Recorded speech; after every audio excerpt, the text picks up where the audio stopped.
See, some nurses, they're doing like a 3-year-old's arts and crafts with stickers.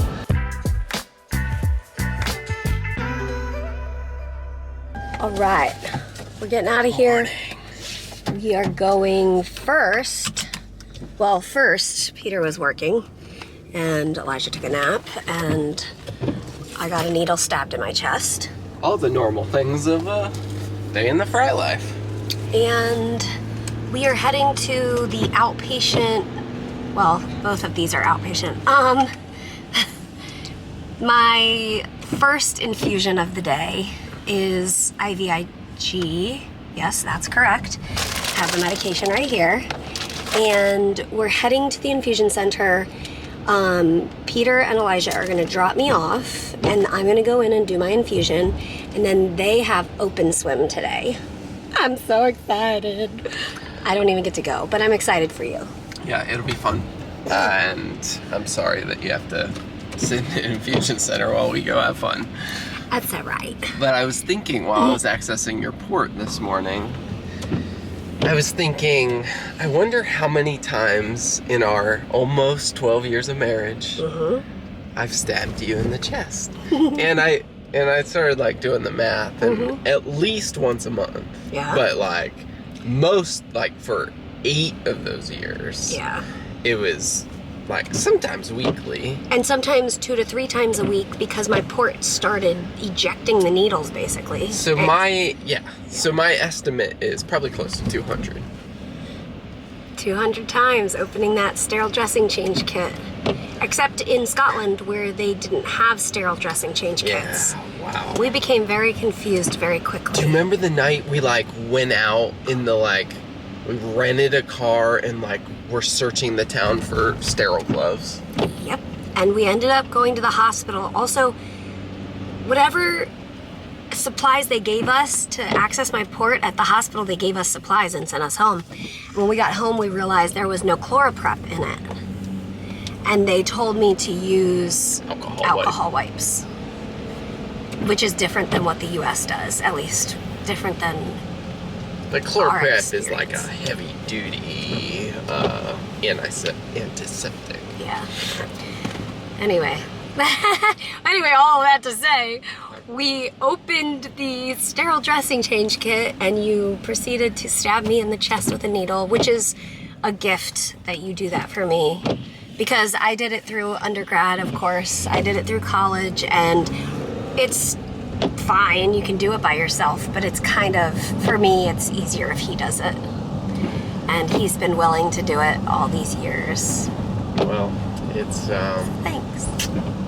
Yeah. You know, it's a craft. It is a craft. He is very good at his craft. He has the dressing, laying the dressing. That is part of the down. Like the skill you gotta master. Yeah, you gotta. How do you do it? How has it worked best for you? Well, I start on one corner, and I usually start with this port. I start in the corner by your armpit, so that the dressing isn't in your armpit. Thank you. And then I lay it very. See, some nurses. And I love nurses. I do and too. And they have a lot on their plate. Yes, they do. But Do you remember where we're going? Sometimes I do. Okay. Sometimes they like slap the dressing on a patient. Like they're just like like they're doing like a 3-year-old's arts and crafts with stickers. And like this patient has to wear this dressing for at least usually like a week. Up to a week. And like if it has wrinkles all in it. If it has wrinkles, one, it might not last a week. Yeah. It might like get water in there and then you might get an infection, all those things. All the things.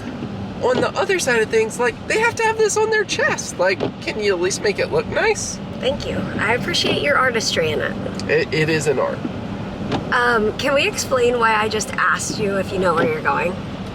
Because sometimes I will drive aimlessly because I have a one-track mind. Do you actually know where you're going? I do. Okay.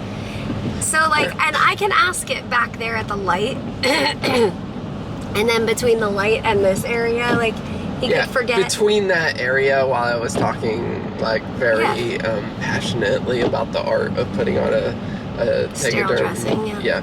The other thing is, like, you go around the tegaderm and finish at the point where the tubing goes out of the tegaderm and give it a little pinch around the tubing. I don't want to take credit for that, but like that was my technique before he came on the market or like on the scene. Well, I'm just saying this is what I've been taught. Yes. Okay. No. Yeah. Sorry, I didn't mean to take credit. Oh no, you're fine. You can take credit for everything except the patented tube crease. Tube crease. The tube crease, I will take that credit, and then you take all the credit for all of the other technique because you've got it down. It gives a little more give to the tubing. Let me see if I can even show it. So this is what we mean by the tube crease. You crease the dressing around it and basically give it a seal so that it's more sealed and it gives more support if the tube gets tugged. So, okay, let's do this. Okay, so okay, a few hours later. Finished my infusion. Peter just picked me up and he was just gonna tell me how swimming went.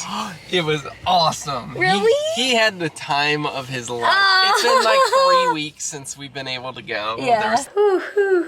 Wow. Look at us. We're like, Christmas. The snow's coming down. Christmas. I'm watching it fall. Okay, what I was saying in the last clip before the camera rudely interrupted me was that we haven't been to swimming in like 3 weeks.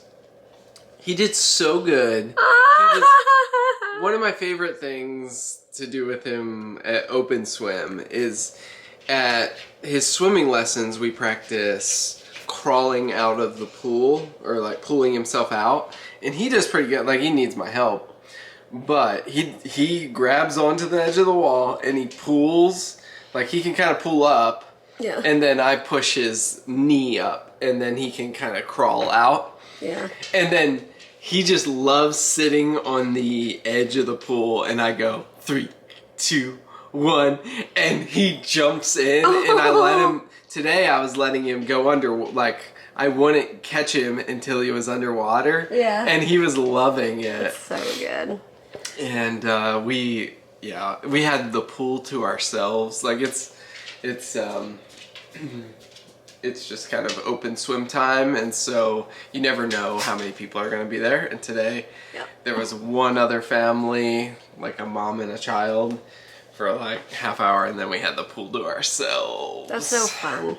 And then he's been, do you mind holding the camera for a second? Oh, sure. My hair decided it didn't want to be in a ponytail anymore. Really? He and I have been practicing, meaning Elijah and I, have been practicing more like floating in the bathtub. Yes. And he's been doing really well. Yeah. When we started swimming with him, we started him in class at 4 months old. And he used to float so well because we always floated him in the bathtub. And so he was really used to it as a young little baby. What's that line?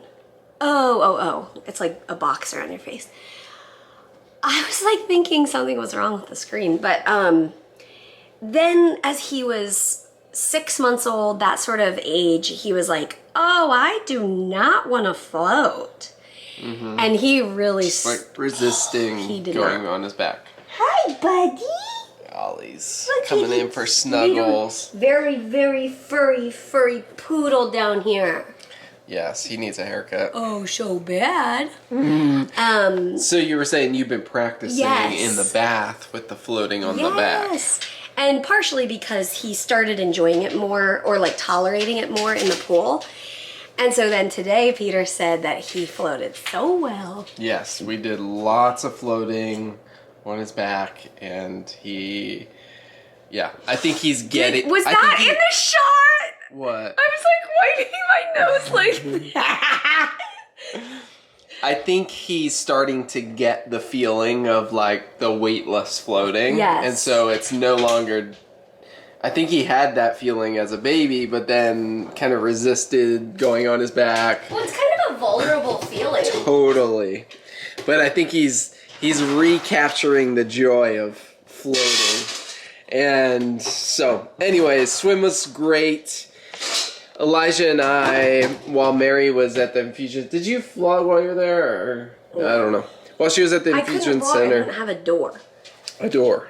I had a curtain and not privacy. Yeah.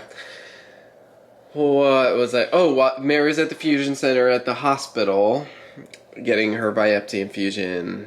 Elijah and I took a walk with a friend at the hospital and just outside the hospital, and Elijah was in the stroller, and it was really good just to catch up with her. And yeah.